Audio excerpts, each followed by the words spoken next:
오늘 받으실 하나님 말씀은 구약성경 에스겔서 8장 1절로 4절 말씀입니다. 한 절씩 번갈아 가며 읽겠습니다. 여섯째 해 여섯째 달 초닷새에 나는 집에 앉았고 유다의 장로들은 내 앞에 앉아 있는데 주 여호와의 권능이 거기에서 내게 내리기로 내가 보니 불같은 형상이 있더라. 여호와의 아래의 모양은 불과 무겁고 허리 위에는 덩치가 나서 그가 손 같은 것을 펴서 내 머리털 한 모숨을 잡으며 주의 영이 나를 들어 천지 사이로 올리시고 하나님의 환상 가운데 나를 이끌어 예루살렘으로 가서 안뜰로 들어가는 북향한 문에 이르시니 거기에는 질투의 우상 곧 질투를 일어나게 하는 우상의 자리가 있는 곳이라. 이스라엘 하나님의 영광이 거기에 있는데 내가 들에서 본 보습과 같더라. 아멘. 오늘은 성령 강림 주일 예배입니다. 아울러서 선교 주일 예배를 하나님 앞에 올려드리고 있는데 오늘 말씀 1절 2절을 보면은 어디서 많이 본 듯한 뉘앙스가 있죠. 사도행전 2장에 나오는 거 아닌가요? 사도행전 2장 1절부터 4절에 있는 모습하고 어떻게 보면 느낌이 비슷하지 않아요? 네. 오늘은 그렇게 성령 강림 주일 예배라서 오늘 에스겔서 말씀을 준비해 봤습니다. 예수님께서 6월절 그 안식 후에 첫날 부활하셨죠. 그리고 40일 동안 사람들에게 나타나셔서 하나님 나라의 복음을 이제 임팩트 있게 마지막 사명을 다하셔서 사역을 다 하시고 말씀하신 그대로 이제 승천하셨습니다. 그리고 승천하시면서 말씀하신 것이 너희가 몇 날이 못 되어서 하나님의 선물을 받을 것이라고 얘기했는데 그 말씀 따라서 그 다락방에 가서 제가 말씀드렸죠. 사도행전의 그 마가의 다락방에서 120명이 모여서 기도한다는 것이 얼마나 위험천만한 일이고 목숨을 걸어야 할 만한 일인 거는 말씀드렸죠. 지금도 다윗의 가묘가 그 다락방이라고 추정되어지는 그 밑에 있는데 사도행전에 보면 다윗 왕의 무덤이 거기에 있다라고 기록되어져 있다면 그때 당시에도 다윗 왕의 가묘는 거기에 존재하고 있었던 거예요. 그러면 유대인들이 그곳을 얼마나 신성시 여기는 곳이에요. 근데 그곳에서 예수 무리, 나사렛 땅 무리들이 모여가지고 기도를 한다고? 작당한다고? 그런 것이 발설되면 그냥 바로 잡혀서 십자가에 달리든지 모욕당하고 조롱당하고 그렇게 침뱉을 나는 거 아니겠어요? 그런 목숨을 걸고 거기서 기도한 거예요. 그러니까 사도행전에서 마가의 다락방에서 기도했다는 건요, 그냥 쉽게 글로만 읽고 지나갈 수 있는 내용은 아닙니다. 그곳에 예수님의 말씀에 순종해서 그곳에서 기도했을 때 성령 강림 사건이 일어난 거죠. 오순절이라고 하고 그 성령 강림 사건을 통해서 이제 본격적으로 교회 시대로 접어들게 된 거죠. 우리가 속한 교회의 진정한 생일이 아닐까 저는 그렇게 생각이 돼요. 오순절 마가의 다락방의 성령의 역사가 우리의 생일이다. 우리는 개개인은 예수님 만나서 본 어게인 했을 때 영적인 생일이 되겠죠. 그런데 우리가 공동체로 세워지는 교회의 생일, 창립일 말고 교회의 생일은 바로 오늘이라는 거죠. 오늘 축복의 날입니다. 그리고 의미가 있는 날이에요. 기념일입니다. 이런 뜻깊고 축복의 날에 우리에게 성령의 충만함이 깃들여지기를 주님의 이름으로 축원합니다. 오늘 특별히 구약 성경 중에 가장 신약적이라고 일컬어지는 에스겔서를 본문으로 오늘의 이 뜻깊은 날을 되새겨보고 어떤 의미가 있는지 그리고 이 날을 우리의 삶 가운데 어떻게 적용할 건지 한번 살펴보려고 합니다.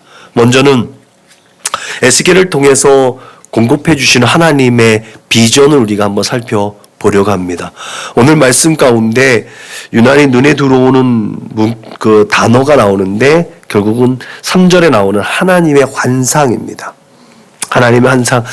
이 하나님의 환상이라는 건 에스겔서 전체의 핵심 키워드라고 할 정도로 굉장히 중요합니다. 에스겔서는 마지막에 여호와 삼마가 나오고 그 성령의 이제 성령이 이제 이끌어 주시는 이런 일들이 나오기 때문에 가장 신약적인 것이라고 얘기하는 하나님이 거기 계신다라는 것이 굉장히 되새겨져 있고 의미가 깊게 새겨져 있고 또 하나님의 영이 성전을 떠났을 때 얼마나 비참한 결과가 일어났는지 하나님의 영이 다시 그 성전에 머물렀을 때 다시 회복되어진 역사가 있는 것을 전해줌으로 해서 그쪽으로 포커스가 맞춰지는데 결국은 그 모든 것들의 베이스가 되는 것이 결국은 오늘 하나님의 환상이라는 이 단어 안에 담겨져 있습니다. 이 하나님의 환상 본문 그 히브리어 원문어는 마르오트 엘로힘이라고 나와 있습니다. 이 마르오트 엘로힘이 되게 중요한 의미를 가집니다. 엘로힘이 뭔지는 아시잖아요. 엘로힘이 기본적으로 하나님이라는 것을 우리가 잘 알고 있어요. 근데 마르오트라는 것은 뭐냐는 거죠. 근데 마르오트라는 것이 기본적으로 다른 선지서에서 얘기하는 환상 이런 것과는 조금 구별되어지는 의미를 가지고 있는 환상, 이상, 비전이라는 것으로 이제 표현되어집니다. 그래서 마로토 엘로힘은 오늘 본문에 번역된 것처럼 하나님의 환상이라고 번역되어졌는데 하나님의 환상이라기보다 더 신약적인 의미에서 오늘 우리의 모습으로 본다면 하나님의 비전으로 번역하는 것이 보다 더 쉽고 이해가 더 잘 됩니다. 그래서 하나님의 비전이라고 이제 여길 수 있는 거죠. 그런 의미에서 에스겔서에 등장하는 비전, 이 마르오트의 해석 버전인 이 비전은 특별한 의미로 하나님의 시선이라고 우리는 이해할 수가 있는 거죠. 결국은 하나님께서 보는 것인 거예요. 오늘 제목이 그래서 하나님이 보는 것으로 라고 이 제목을 잡은 이유가 여기 있는 거예요. 마르오트 엘로힘은 하나님이 보는 것이에요. 그게 하나님의 비전이라는 거죠. 그 하나님의 비전이 우리의 비전이 될 수 있기를 주님의 이름으로 부탁을 드립니다. 내 꿈과 이상과 내 명예를 높이고 내 지식을 높이고 내가 이 땅 가운데서 잘 먹고 살기 위한 꿈을 이루는 것이 비전이 아니라 하나님의 뜻을 이루어드리는 우리 각자의 비전, 이게 성경적입니다. 하나님께서 당신의 기쁘신 뜻을 위하여서 우리의 마음 가운데 소원을 주셨다고 빌립보서 4장에 보면은 말씀하고 있잖아요. 그것처럼 하나님의 소원이 우리 안에 있어서 우리가 그 하나님의 꿈을 이루어 드리는 것, 그게 바로 우리의 비전임을 믿으시길 주님의 이름으로 축원합니다. 그렇게 에스겔서는요, 자기가 경험한 이 모든 것들이요, 자기가 경험하는 것을 간증하는 형식으로 나와 있지만 전체 문목을 보면 결국은 하나님께서 에스겔을 통해서 본 거예요. 그러니까 에스겔은 조금 더 비하해서 말하자면 에스겔은 꼭두각시예요. 다른 이사야 선지자나 예레미야 선지자나 다른 선지자들을 보면 하나님의 말씀을 받고 막 선포하잖아요. 선포해서 좀 어떻게 보면 가오잡는, 딱 어깨에 힘 주고 내가 하나님을 대신해서 너희에게 이 하나님 나라의 비밀한 것들을 선언하고 선포한다. 너희 하나님 말 안 들으면 혼나. 이렇게라도 말할 수 있는데 에스겔은요 그렇지 않아요. 에스겔은요 그렇게 말하기보다 자신의 삶으로 하나님의 메시지를 전달합니다. 몇 번에서 말씀드렸지만 자기 아내가 죽었어도 통곡할 수가 없는 거예요. 하나님이 당신의 신부로 삼은 당신의 백성 이스라엘 백성들이 범죄하고 간음하고 그래서 죽었다고 생각해. 그것을 에스겔에게 임하는 거예요.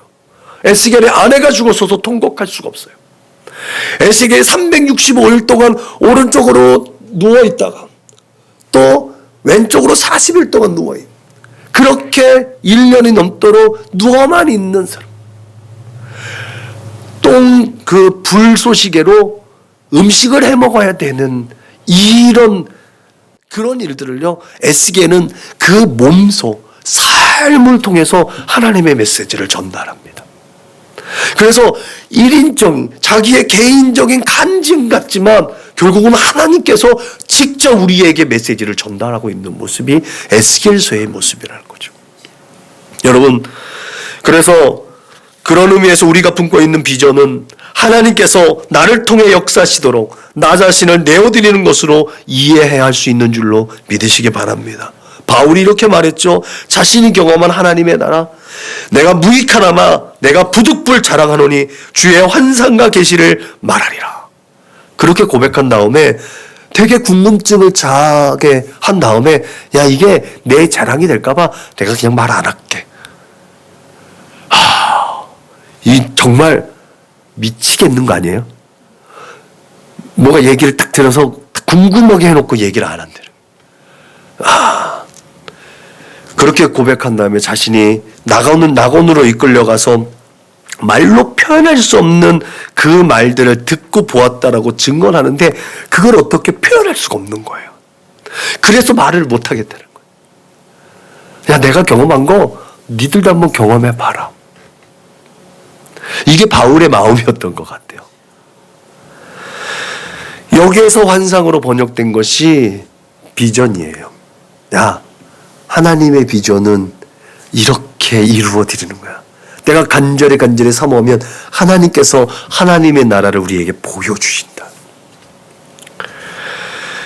여러분, 이렇게 비전이 내가 가진 꿈과 소원이 아니라 하나님께서 보여주신 것, 그렇게 하나님께서 보고 계신 것으로 이해할 수 있기를 바랍니다. 에스겔서에 등장하는 하나님의 비전, 그 하나님의 비전이 결국은 교회 시대를 살아가는 우리에게도 적용되는 이유는 바로 성령행전이라고 불려지는 누가복음과 사도행전에서 이 동일한 의미로 이 비전이 발견되기 때문에 그렇습니다. 하나님의 비전이라고 나오는 똑같은 뉘앙스로 신약 성경에 16번이 나오거든요. 16번이 나오는데 누가복음과 사도행전에서만 14번이 나오는 거예요. 그래서 이 하나님의 비전이 굉장히 중요한 거죠. 하나님의 마음으로, 하나님의 시선으로 세상을 보는 것. 예를 들어서 누가복음에는요, 그의 시체는 보이지 못하고 그가 살아났다 하는 천사들이 나타남을 보았다. 이게 예수님 부활 사건이거든요. 여기에서 그 사건을 보았다라는 것이 비전입니다.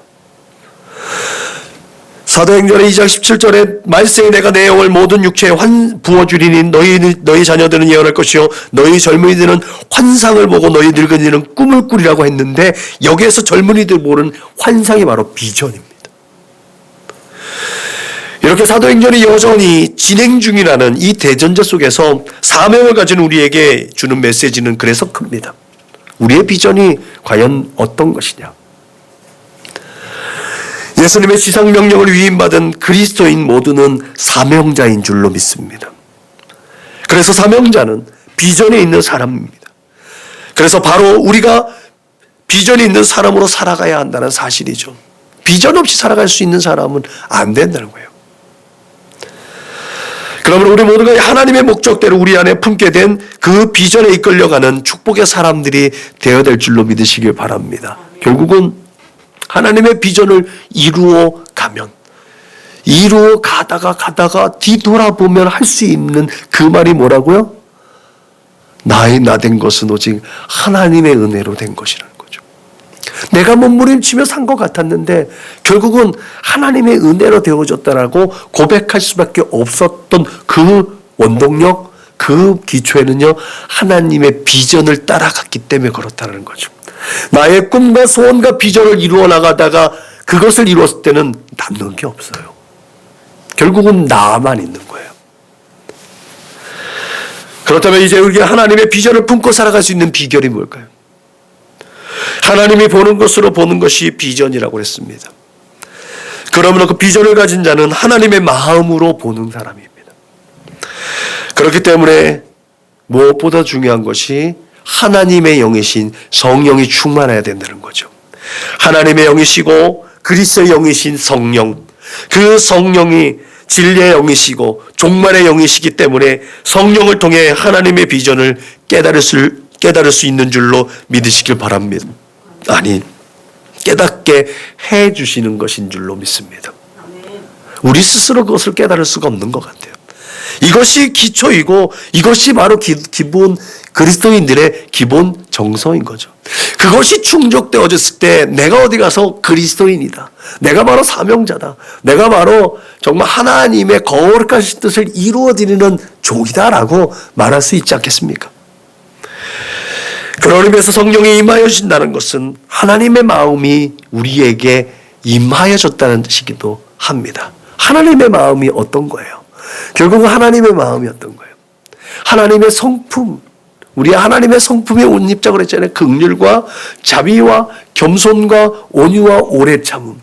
이 하나님의 성품의 옷을 입자고 하는 것, 결국은 하나님의 마음이라는 건 그렇게 우리 안에 긍휼과 자비와 겸손과 온유와 오래 참음, 거기에 사랑을 더하라고, 사랑을 덧입히라고 얘기하고 있는 거 아니겠습니까? 그렇게 우리의 삶이 이끌어져 가는 것, 그렇게 하나님의 마음을 가진 우리에게 주어지는 이 땅에서의 일은 분명하지 않겠습니까? 그것이 사명이라는 거죠. 꼭 각자마다 그 사명은 달라요. 어린아이에게, 청소년들에게, 노인들에게, 장년들에게, 또 장애를 가진 분들에게, 또 북한에, 또 필리핀에, 해외에, 우리보다 선진국인 그 나라에 이 열정을 가지고 있고 긍휼한 마음을 가질 때가 있어요. 그 긍휼한 마음을 가질 때 그 사명이 발로라고 하죠. 사명이 이제 일어나게 되는 거예요. 그 사명을 감당하기 위해서 나는 어떻게 준비해야 되고, 그 사명을 감당하기 위해서 나는 무엇을 헌신해야 하는가, 그렇게 준비되어져 나간다는 거죠. 결국은 하나님의 마음이 내 안에 들어올 때 나는 그 사명을 감당하게 되는 줄로 믿으시길 바랍니다. 그게 바로 복음 전파 아니겠습니까? 가장 분명한 것은 우리가 복음을 전폐한다는 사실인 거죠. 그것이 긍휼한 마음을 전하는 거예요. 각자에게 주어진 은사와 달란트를 시기적절할 때에 활용해서 그렇게 하나님의 영광을 올려드려야하는 것, 그것이 결국은 복음을 전하는 기초, 복음을 전하는 마음가짐을 통해서 오직 하나님은 우리를 통해서 영광을 받으시는 줄로 믿으시길 바랍니다. 중요한 사실 하나가 있습니다. 그것은 우리가 성령의 능력을 덧입고 살아가는지 어떻게 할 수 있느냐는 거예요. 그리스도인 줄의 기본적인 정서이고, 그리스도인이 살아가는데 기본 중에 기본이라고 하는 것이 성령이 임하는 것이라고 했는데, 성령이 임하는 것, 그걸 나는 어떻게 알고 갈까? 첫째는 우리가 지금 이렇게 예배를 드리고 있다는 것. 성령의 인도하심이 없으면 이 자리에 나올 자가 아무도 없기 때문에, 하나님의 능력을 힘입어서 성령 하나님의 인도하심을 따라 이곳에 있다는 것이 첫 번째. 우리의 삶의 자리에서는 어떻게 하나님의 능력이 입혀졌다는 것을 분별할 수 있습니까? 그것은 예수님의 음성을 귀 기울이면 알 수 있는 것이죠. 예수님께서 내가 너희와 함께 있지 않고 내가 떠나는 것이 너희에게 유익이라고 말씀하셨고, 내가 간 다음에 너희에게 하나님께서 보내주신 성령이 오실 것이다. 그가 오시면 너희의 의에 대해서, 죄에 대해서, 심판에 대해서 분명하게 말씀하실 거라고 얘기하셨거든요. 그걸 예수님이 말씀하세요. 그가 와서 죄에 대하여, 의에 대하여, 심판에 대하여 세상을 책망하시리라. 죄에 대하여 하면 그들이 나를 믿지 아니하며, 의에 대하여 하면 내가 아버지께로 가니 너희가 다시 나를 보지 못하며, 심판에 대하여 하면 이 세상 임금의 심판을 받았습니다. 뭐가 중심이에요? 예수가 중심이에요. 우리의 삶의 자리 가운데 예수가 있느냐는 거예요. 예수께서 하신 일들이 우리의 삶 가운데서 재현되어져 있는가? 우리는 늘 예수님께서 일으키셨던 미라클과 사인 같은 그런 능력 행사만 예수님의 삶이 재현됐다고 생각하지만, 예수님의 삶은 그것이 전부가 아니었다는 거죠. 예수님도 우셨고 물을 마셨고 음식을 취하셨고 사람들과 소통하셨습니다. 그 삶의 자리 가운데 예수님께서 말씀하셨던 것처럼 생명 나눔의 삶이 되냐는 거죠. 그게 과연 내 삶 가운데서 예수께서 행하신 일들이 드러나고 있느냐는 거죠. 우리 안에서 성령께서 역사하시는지 안 하시는지 분별하는 것은 결국은 하나님의 사람이라고 자부하는 저와 여러분들이 불의와 불법과 거짓을 묵과하거나 피하지 않는다면 그 안에 성령께서 강력하게 역사하시는 줄로 믿으시길 주님의 이름으로 부탁을 드립니다. 늘 제가 질문하는 거죠. 예수님은 가난한 자의 편이셨습니까? 예수님이 가난한 자의 편이셨습니까? 예수님은 하나님 편에 서 있는 사람이었다는 거죠. 부자와 가난한 자를 하나님께서 차별하지 예수님이 차별하지 않으셨고, 부자라 할지라도 하나님을 섬기는 자라면 예수님은 그들에게 자애를 베풀어 주셨다는 거죠. 가난한 자라도 하나님의 뜻 가운데 서지 않은 자라면 분명히 심판을 선언하셨다는 거죠. 예수님은 무조건 가난한 자의 편이 아니라는 거죠. 그것을 우리가 분별할 수 있어야 할 줄로 믿으시길 바랍니다. 그게 바로 우리의 삶 가운데서 예수의 삶을 재현하는 기본적인 중심이 되는 줄로 믿으시길 바랍니다. 그렇게 강력하게 역사하시는 중에서도 한 영혼도 실족하지 않게 하시는 하나님의 속성이 우리의 삶의 자리 가운데서 일어나야 되는데 결국은 이게 우리를 힘겹게 한다는 거죠. 제가 이 말씀 전에 말씀드렸던 것처럼 예수 믿는 일이 결코 쉬운 일이 아닌 거예요. 우리가 살아가야 되는 세상은 그들만의 리그라고 하는 구별되어져 있는 교회의 모습, 구별되어져 있는 성도의 모습으로 살아가면서 어떻게 세상에게 하나님을 보이고 오직 우리 주 예수님을 소개하고 예수 그리스도의 십자가 은혜 아래 살게 하도록 우리가 손을 내밀어 줄 수 있는가? 이게 우리에게는 큰 숙제이지 않겠습니까? 우리가 변질되지 않고 우리가 세상에 물들지 않으면서 어떻게 세상을 변화시킬 수 있는가? 그게 늘 끊임없이 우리 안에서 일어나야 하는, 늘 끊임없이 하나님 앞에 매달려야 하는 궁극적인 이유일 줄로 믿으시길 바랍니다. 그래서 우리는 늘 깨어 있어야 할 줄로 믿으시길 바랍니다. 어느 순간에 깨어 있지 않으면 우리는 손을 내밀었다가 더 큰 힘에 이끌려서 그 세상 가운데로 이끌려 갈 수밖에 없는 연약하고 부족한 존재라는 사실을 기억해야 될 줄로 믿으시길 바랍니다. 늘 그렇게 기도하고 감사하고 하나님의 나라를 경험하며 살아가는 믿음의 권속들, 이들이 바로 성령께서 역사하시는 대로 자신의 삶을 내어드릴 수 있는 줄로 믿으시길 바랍니다.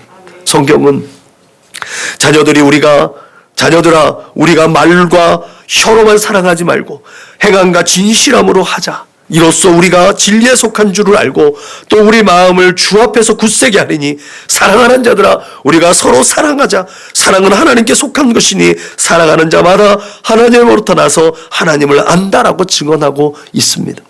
그렇게 사랑은 허다한 죄를 덮습니다. 이 메시지를 통해서 우리가 성령의 특별하고 가장 큰 은사인 사랑이 충만할 때 하나님의 비전 가운데 살아갈 수 있음을 믿으시기 바랍니다. 그래서 하나님의 성품인 긍휼과 자비와 겸손과 온유와 오래 참음 위에 사랑을 덧입으라고 하는 이유가 여기 있다는 거죠. 하나님의 성품에 옷 입고 하나님의 말씀 가운데 하나님처럼 하나님의 거룩함을 존재하고 살아가지만 그 안에 사랑이 없어서 정죄하고 비판한 일로 규정되어진 일로 살아간다면 결코 연합할 수 없다는 거예요. 하나됨을 이루어갈 수 없다는 거예요. 여러분 정말 불가능할 것만 같은데 이렇게 사랑의 능력으로 살아갈 수 있는 비결이 있다는 거죠. 그것이 바로 우리가 온전한 예배자로 하나님 앞에 설 수 있는 비결이기도 합니다. 이것은 또한 성령으로 세례를 받고 성령이 충만하면 가능합니다. 바울은 로마서에서 하나님의 모든 자비하심으로 권하노니 너희 몸을 하나님이 기뻐하시는 거룩한 산제물로 드리라. 이는 너희가 드릴 영적 예배인이라고 권면합니다. 또한 그렇게 하나님께서 우리를 위하여 독생자 예수님을 십자가에 내어주신 그 거룩하신 뜻 가운데 우리를 정욕 때문에 세상에 썩어질 것을 피하여 신성한 성품에 참여하는 자가 되게 하시기 위한 것임을 우리에게 분명하게 밝혀주고 있습니다. 하나님은 우리를 끊임없이 거룩하게 하시고 정결하게 하시려고 늘 끊임없이 우리의 마음을 두드리고 계시다는 거죠. 그렇게 성령을 따라 살면 성령의 인도하시는 바가 되어서 우리에게 주어지는 놀라운 결과가 있지요. 그게 뭐예요? 성령의 아름답고 복된 열매들을 맺어간다는 거죠. 성령의 열매가 뭐예요? 사랑과 희락과 화평과 오래 참음과 자비와 양성과 충성과 온유와 절제. 이 성령의 열매 안에 하나님의 성품이 담겨져 있는 거 아니겠습니까? 그렇기 때문에 성령을 따라 행하라고 그 명령에 순종해라고 우리에게 늘 끊임없이 예수님은 또 하나님 우리에게 명령하고 있음을 믿으시기 바랍니다. 여러분 이때 우리는 하나님께서 찾고 찾으시는 진정한 예배자로 하나님 앞에 서는 겁니다. 내가 뭔가를 헌신하고 사명을 감당하는 것을 먼저 생각하지 마시고 모든 것이 하나님 앞에 예배다라고 해요. 내가 숨쉬고 먹고 마시고 교제하는 모든 것도 이게 바로 예배다. 하나님께 드려지는 예배다. 그러면 그 안에 사랑을 덧입게 되는 줄로 믿으시길 바랍니다. 우리가 잘못하면 우리가 가지고 있는 이 규정되어져 있는 규범을 따라서 정죄하고 비판할 수 있는 소지가 많은 존재이기 때문에 우리가 늘 끊임없이 어떠한 일을 할 때에 그렇게 예배하는 모습으로 하나님께 드려지는 것으로 살기 위해서 몸부림치면 성령께서 우리를 붙잡아 주시고 그 예배를 하나님 앞에 올려드려지고 우리가 하는 헌신과 수고의 열매를 아름답고 복되게 풍성하게 맺게 하실 줄로 믿으시길 주님의 이름으로 축원합니다. 그러므로 우리 모두가 꿈의 사람, 그 목적 있는 삶, 그런 비전의 사람이 되기 위해서 반드시 성령의 기름 부음이 충만하게 부어져 있는 사실을 기억하시길 주님의 이름으로 축원합니다. 이렇게 성령의 기름 부음이 부어졌다는 그 사실을 통해서 우리는 세상 가운데 그리스도의 대사로 그렇게 하나님의 거룩한 나팔로서 보내심을 받았다는 것을 확증하게 되는 줄로 믿으시길 바랍니다. 그래야 할 때 우리는 그리스도인을 넘어서 우리가 바로 그리스도가 될 수 있는 줄로 믿으시길 주님의 이름으로 축원합니다. 이 그리스도가 우리가 다시 재림 예수가 되라는 말이 아니에요. 그런 말이 아니라는 거 아시죠? 우리가 그리스도가 되는 건 대제사장의 역할, 제사장의 역할을 감당하는 것, 중보자 사역을 감당해야 된다는 거예요. 그게 우리에게 주신 작은 예수로 살아가는 비결인 거예요. 그렇게 그리스도인을 넘어서 그리스도로서 그런 중보적 사역을 감당하는 그런 꿈과 소원과 비전을 품는 우리 사랑하는 선한 목자교회 믿음의 거룩한 군석들이 되시길 주님의 이름으로 축원합니다. 이렇게 예수께 속한 그리스도, 이것이 우리 믿음을 가장 위대한 목적이자 가장 큰 비전인 줄로 믿으시길 바랍니다. 결론적으로 성령께서 임하신 이 사건, 종말론적인 의미에서 하나님의 나라가 임하여진 축복의 사건인과 동시에 우리에게는 사명이 맡겨진 것입니다. 그러므로 우리 모두가 성령의 충만함을 받기 위해서 말씀과 기도에 보다 더 집중하고 간절히 사모해야 될 줄로 믿으시길 바랍니다. 기도하는 자가 비전을 발견하고 또한 기도한 대로 비전대로 살아가는 줄로 믿으시길 바랍니다. 하나님께서 하나님 귀에 들린 대로 우리의 삶에 역사하시는 줄로 믿으시길 주님의 이름으로 축원합니다. 기도하겠습니다. 하나님 감사합니다. 오늘도 주의 사랑과 은혜 가운데 귀한 예배를 하나님 앞에 올려드릴 수 있도록 인도하심을 감사합니다. 이 시간에도 우리 한 주간 동안 살아갈 힘과 위로가 되는 귀하고 복된 말씀이 공급된 줄로 믿습니다. 오늘 선포된 말씀을 우리의 마음으로 받아서 그 하나님의 거룩하신 말씀이 살아있는 하나님의 말씀으로 이 세상 가운데서 또한 우리의 삶으로 표현되어질 수 있도록 성령 하나님께서 붙들어 주실 줄로 믿습니다. 귀한 하나님의 말씀이 시시때때로 시적절할 때에 하나님 생각나게 하시고 그 말씀으로 우리의 모든 상황들을 극복해낼 수 있도록 때를 따라 돕는 은혜가 더하여지게 하여 주옵소서. 감사하며 걸어가신 예수님의 이름으로 기도드렸습니다. 아멘.